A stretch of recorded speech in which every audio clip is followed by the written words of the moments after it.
2020년도 이후로 지었다라고 하면 싹 다 깔끔하게 현금 청산 당하게 됩니다. 직방TV 시청자 여러분 반갑습니다. 재개발이신 김재경 소장입니다. 이번에 준비한 내용 바로 무엇이냐? 공공재개발, 공공재건축 정리입니다. 우리가 공공재개발, 공공재건축 같은 경우는 뭔가 말이 많아요. 이게 뭐 대책도 24 부동산 대책도 있었지만 56 부동산 대책, 84 부동산 대책, 그리고 또 시간 지나면서 대책들이 뭐 공공재개발 지정됐다라고 하는데 이게 뭔 공공재개발인지 구별을 할 수가 없어요. 제가 여러 매체에서 공공재개발, 공공재건축 관련해서 인터뷰를 수없이 하긴 했었지만 기자님도 매번 헷갈려 하고요. 그리고 제가 설명한 영상 댓글에서도 그래서 얘가 공공이 뭐예요? 이런 댓글들이 항상 달려요. 그래서 한 번 더 우리 직방TV 재개발의 신에서 깔끔하게 정리해 보도록 하겠습니다. 우리가 정비사업이라고 했었을 때 기본적으로는 원래 정비사업이라고 하면 다 민간이었었어요. 민간 재개발, 민간 재건축이 있었던 게 기본인데 공공이 갑자기 빵 튀어나오게 되는 것이죠. 근데 이 공공 같은 경우도 공동시행자 방식이 있고 직접시행자 방식이 있습니다. 그럼 이 공동시행자 방식이 무엇이냐부터 설명해 드리겠습니다. 공동시행자 방식이라고 하면 기본적으로 도정법에 이미 정의가 내려져 있는 내용입니다.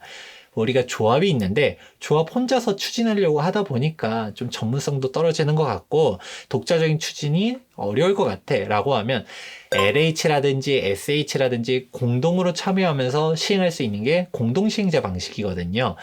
이 부분을 보다 강화시키겠다라고 하면서 발표됐었던 게 바로 56 부동산 대책입니다. 그때 공공재개발이 처음으로 나타났었고요. 공공재건축 같은 경우는 84 부동산 대책에서 공동시행자 방식의 공공재건축이 처음으로 출발했습니다. 그럼 직접시행자 방식은 뭐냐?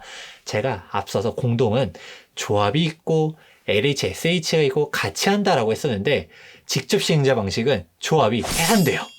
즉 LH, SH 단독적으로 진행이 되는 게 직접 시행자 방식입니다. 이 직접 시행자 방식 같은 경우는 24 부동산 대책에서 나타난 것이죠. 자, 그러면 56 부동산 대책, 84 부동산 대책, 24 부동산 대책 이 부분까지는 알았어. 근데 이게 단순히 공동 시행이냐 직접 시행이냐 이 부분도 중요하긴 하지만 입주권 여부에서도 정말 크나큰 중요성이 나타나게 되는데요. 바로 무엇이냐?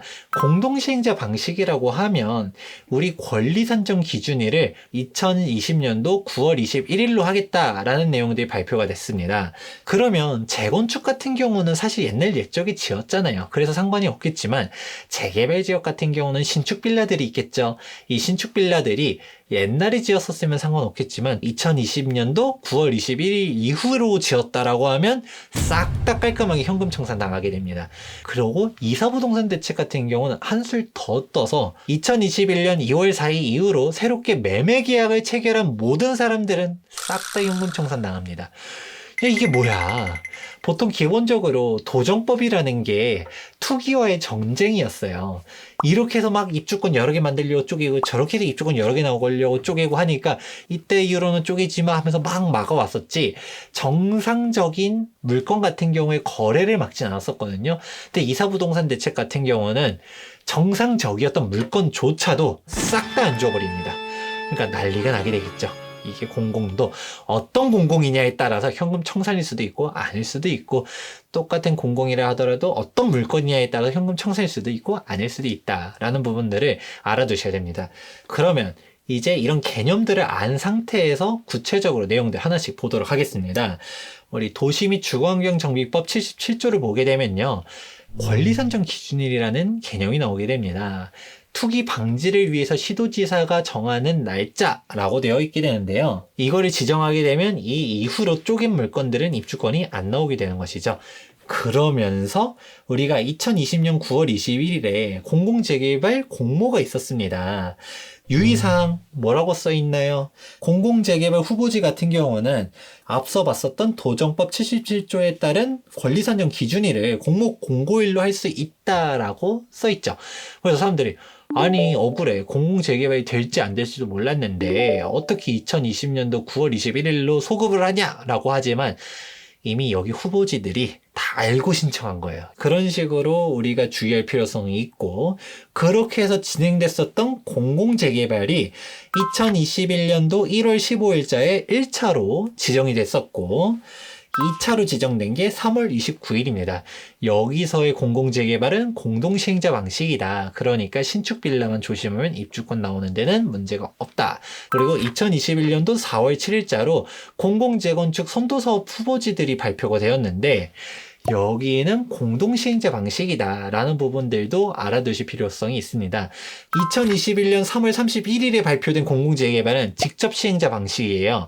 그럼 여기 지역들 같은 경우는 2021년도 2월 4일 이후로 신규 매매 계약한 사람들은 현금 청산이 되겠구나 라는 부분들을 생각해 보실 필요가 있습니다. 그런데 제가 지금까지 공공재건축 말은 해드렸지만 말하지 않은 하나의 대책이 또 있어요. 바로 2021년 2월 5일자로 발표한 서울역 쪽방촌 정비계획입니다. 여기는 공공주택 특별법으로 진행되는 애예요. 2월 4일 이후로 신규 매매계약 체결한 사람들이 현금 청산이 아니라 실제로 거주를 한 사람들만 입주권을 준다라고 합니다. 그럼 미거주자들은 어떻게 해요? 현금 청산인가요?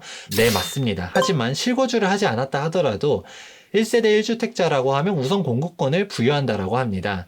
그런데 보통 이렇게 낡고 허름한 재개발 지역을 가지고 있는 사람들은 솔직히 주택이 하나씩 더 있을 확률들이 매우 높거든요. 그러니까 지금 서울역 쪽방촌 가보면 결사반대한다 난리도 아니에요. 이런 부분들도 있다 보니까 우리가 대책별로 잘 살펴봐야 되거든요. 재개발이 지정이 되긴 될 것 같다라는 부분들은 이제 표를 보면 쭉 정리가 되긴 하겠지만, 그러면 내가 어떤 재개발로 지정돼요? 또 나는 LHSH 단독 시행 싫어 라고 말할 수 있겠지만 약간 또 달라지는 부분들이 있습니다. 예전 같은 경우는 이대로 지연될 가능성이 있었어요. 하지만 변수가 두 가지가 있었으니, 우선 첫 번째로는 변창흠 국토부 장관께서 사의를 표명했잖아요. 그래서 이렇게 장관이 교체가 된다라고 하면 그렇게 논란이 많을 만한 정책을 전 장관이 했었던 거야. 그럼 신임 장관이 내 임기 그렇게 길지도 않은데 내가 욕을 먹으면서까지 해야 될까? 라는 생각을 할 수가 있고요. 그리고 설령 신임 장관께서 유지를 이어받아가지고 진행하려고 한다 하더라도 두 번째 변수는 바로 서울시장입니다. 오세훈 서울시장이 당선됐다 해가지고 공공재개발로 가는 거를 해제할 수는 없어요. 하지만 민간재개발을 보다 확대 지정한다라는 이야기를 했었잖아요. 그러면 공공재개발 후보지가 있는데 바로 그 옆에 민간재개발 지역들을 막 지정해줘요. 그럼 공공재개발 사람들이 뭐라고 생각할까요? 지금 막상 공공은 지정됐는데 민간도 풀어주네? 그럼 우리 민간으로 가는 게 더 좋은 거 아니야? 나 LHSH 그냥 치워버리고 우리 단독적으로 할래? 라고 하면서 갈 수가 있다라는 것이죠. 그렇게 동의율이 안 나와버리면 공공 자체가 사실 파행으로 갈 수도 있다라는 점도 생각해 보실 필요가 있습니다. 그렇다 보니까 지금 민간 재개발, 공공 재개발 측은 정말 복잡하고 혼란스러워졌지만 이 부분에 대한 차이점들 여러분들이 명확하게 판단해 보실 필요가 있고요. 이러한 변수들을 생각해 보았을 때 공공 재개발로 꼭 가지는 않을 수도 있다. 그러면서 다 민간으로 돌아설 가능성들도 없지는 않다라는 부분들도 여러분 생각해 보시면 좋을 것 같습니다.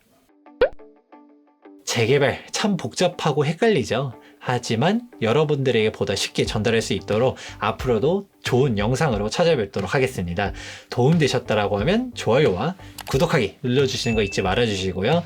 지금까지 부동산 주치 김재경 소장이었습니다. 감사합니다.